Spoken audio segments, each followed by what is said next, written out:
life of our people is a journey, for we travel annually in the Himalayas between two worlds.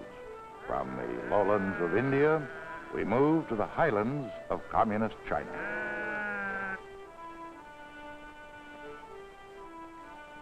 At the foot of the mountains, in the great markets of India, we buy rice, sugar, and precious grains.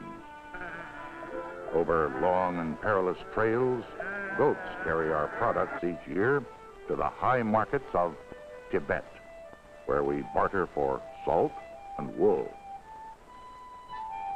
Our trade reaches distant places far beyond our journeys, and as our trade moves, so grows our understanding of strange people in other canyons of the earth. The moods of the Himalayas rule our lives. As summer monsoon rains drench our lower village at the foot of the mountains, we climb to our villages in the highlands. But winter snows drive us down again. We're called Jats. We live in 3 villages. The lower village is at 5,000 feet elevation. The upper village, 150 miles away, is at 12,000 feet. At the second village, we stop in late spring and early autumn. Here we come to wait for the high snows to melt and to repair the damage of 7 months' snow.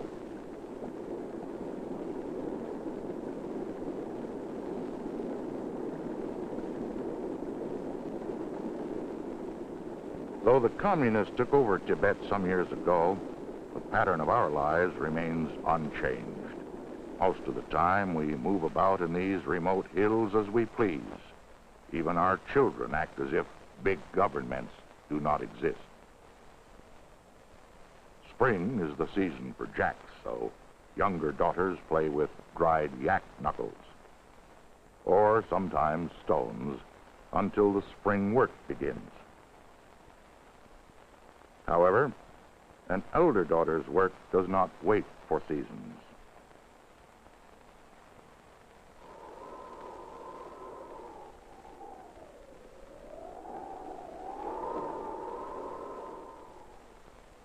A tree stump, strong legs, and a little soap make a good washing machine.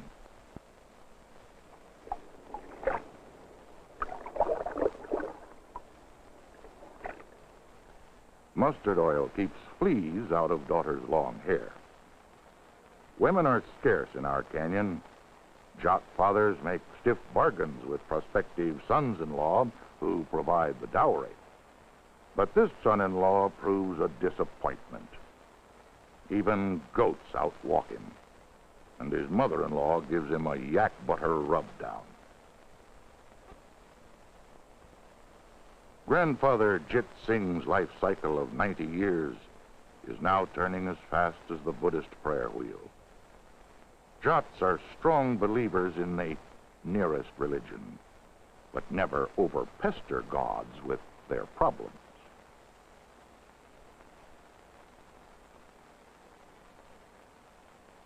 Through monsoon and snow, the postman from India makes his 100-mile walk once a week. The postmaster is also a trader priest. He keeps well informed on world affairs by opening and reading all letters. Today, a letter comes for our trader chief and refers to the postmaster as a good swami. Thinking of himself, the postmaster corrects it to read the very good swami, and then passes the letter on to the rightful owner.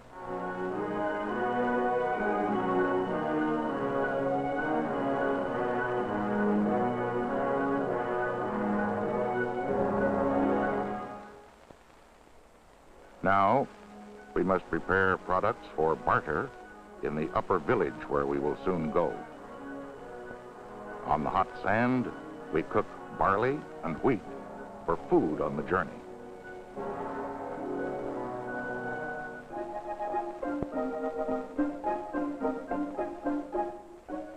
We carefully clean the Indian rice, tea, sugar, and grain, and pack them in goat saddlebags. Later, we barter these for salt and wool from the northern traders in the high mountain country.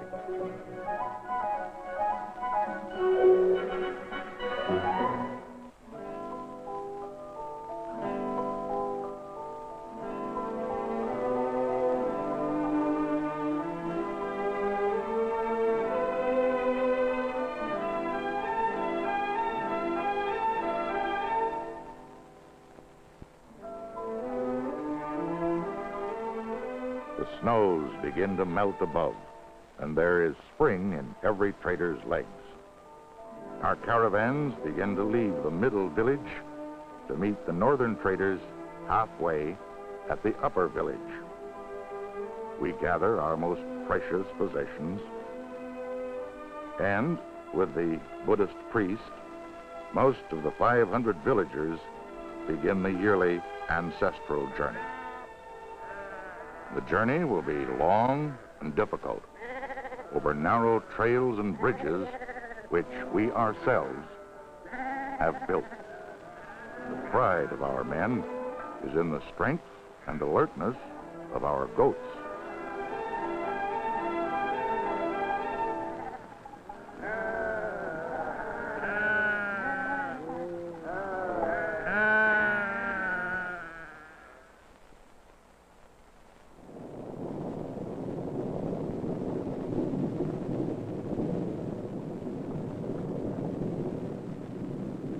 Each day, we make camp before noontime. After a trek of 4 miles, our goats are unpacked and left to graze for the rest of the day. The average trader has 200 goats. Each goat carries an 18-pound saddle. The homemade saddles must be well protected from the night weather, for they contain the entire year's valuable products.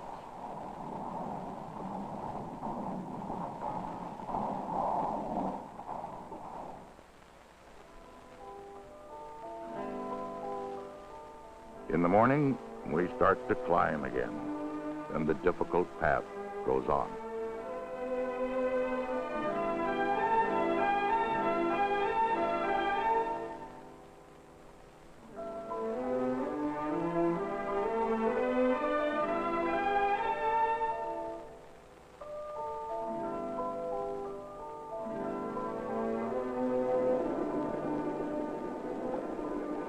These mountains are claimed by both China and India. Sometimes soldiers fire guns at each other. But we try to stay friendly with all who want to trade and barter. In a month's time, we reach the upper village, which our forefathers built above the timberline.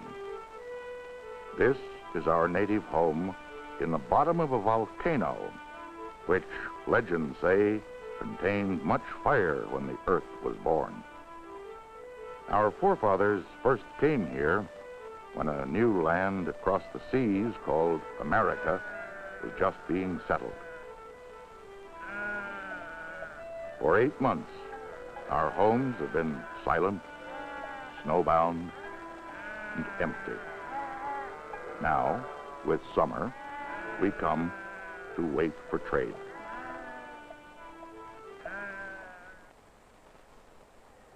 We will plant and harvest 1 wheat crop during the 4 months wait for the completion of trade with the northerners. Only women and those without guile for trade cultivate the soil, while shrewd men sharpen their wits for bargaining. Even a small grandson is a strong puller of yaks. His future will be good.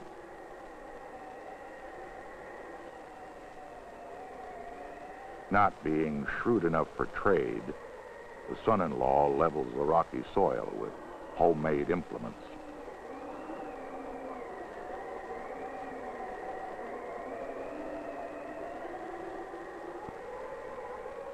Work is a good tonic for our children and for our wives too. When a man's wife is an expert irrigator of soil, his importance among traders is assured.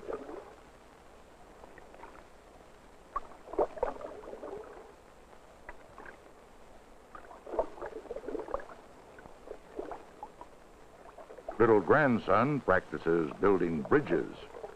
They must be strong to carry the goats. But this one caves in, and his goats are lost in the water. Still, he may someday become a great leader in trader history.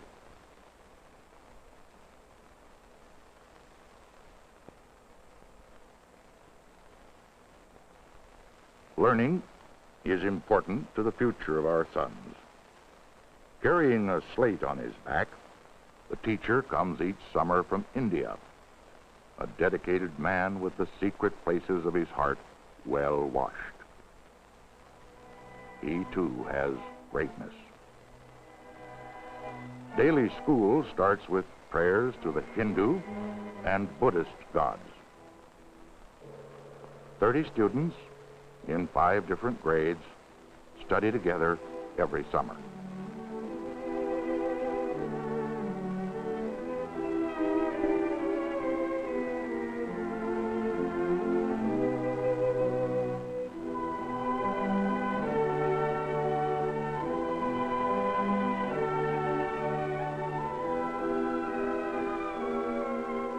Since girls do not become traders, only the boys learn reading, writing, and the ways of other people.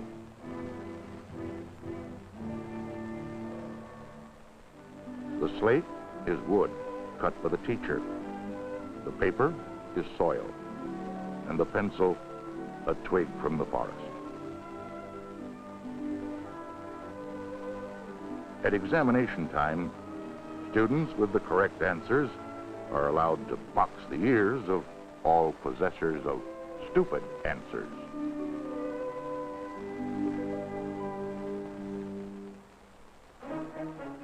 Two months have gone by, and we wait impatiently for the arrival of the northern traders. Sometimes the Chinese stop them from coming. But if they do not appear over the mountain pass soon, snowfall will force us to return to India with nothing to sell. Some northern traders are already en route from Lhasa, the capital of Tibet. Others come from as far as the Gobi Desert.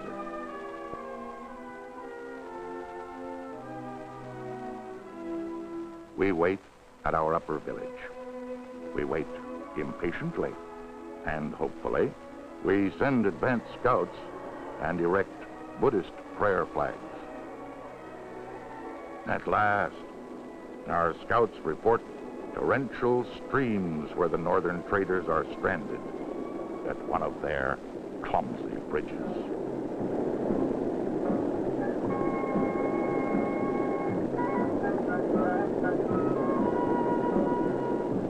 From these Tibetans, we get most of our language, race, religion, and customs. Also much sentiment, yak butter, and the names of women, but not the ability to build bridges. Northern Tibetan wool is still on the sheep, and we hope the saddlebags carry good salt, borax, and yak tails.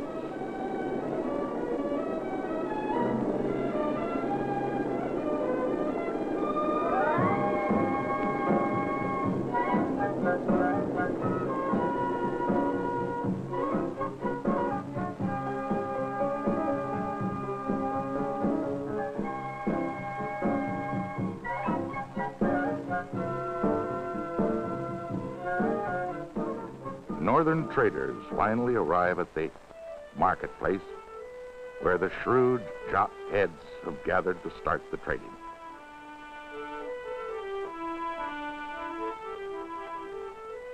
Our Jat chief argues with the Tibetan chief about their rate of exchange.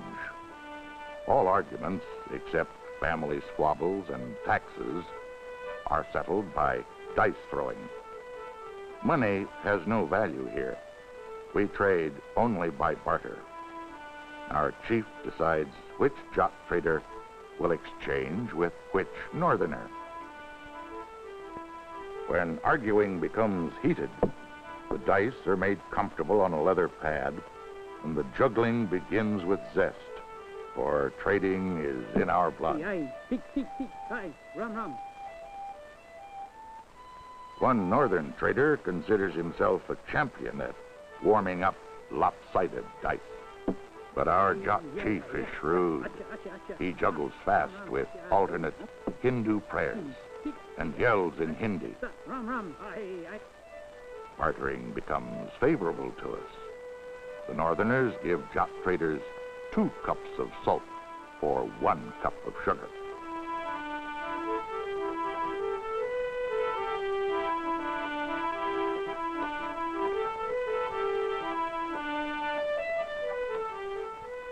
Thus, we exchange our goods while the officials keep a record of all transactions.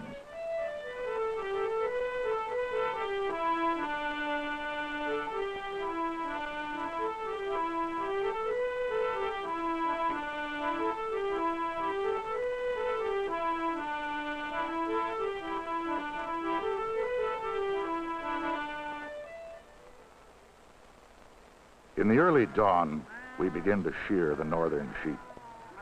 Afterward, we cast dice for the largest wool pile. Some jots do a ragged job of shearing, and many of the northern sheep are humiliated and embarrassed.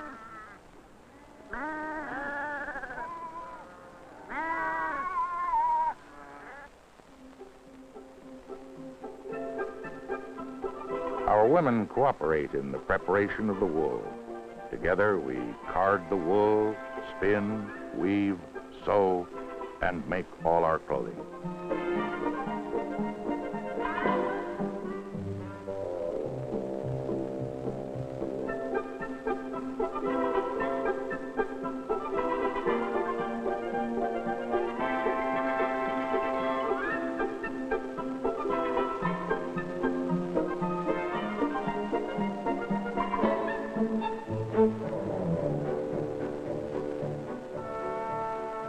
From childhood to old age, spinning is a part of our lives. Uncle is our most progressive trader.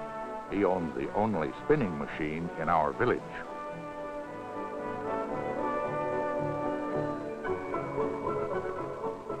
Our knowledge about wool and our tools come from India.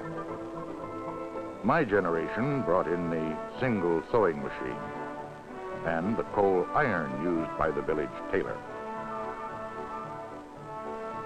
Changes are always taking place in our mountain land. We hear new ideas on ownership of goats and trails from the communists. Our chief catches a jot in a happy bartering mood, and he juggles up the topic of taxes, which no trader likes. Taxes by the Indian government are based on the number of animals possessed.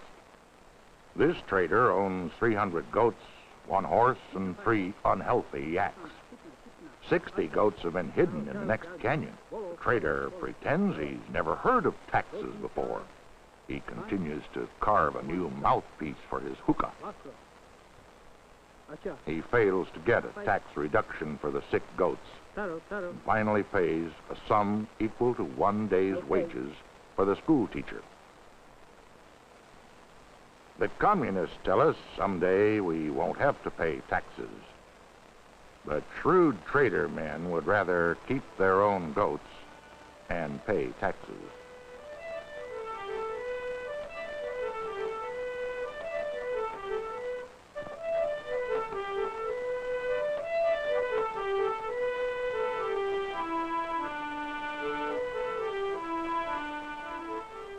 Before the northern traders leave, we celebrate the successful bartering with the Indian harmonium and violin.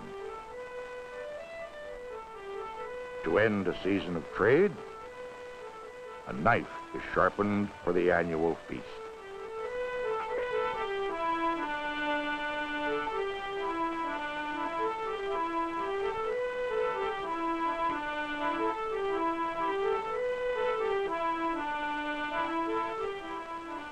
This sacrifice is the only act of violence among our happy and peaceful trader people. We honor the goat on a mountain altar for its value to us. At no other time do we eat goat meat.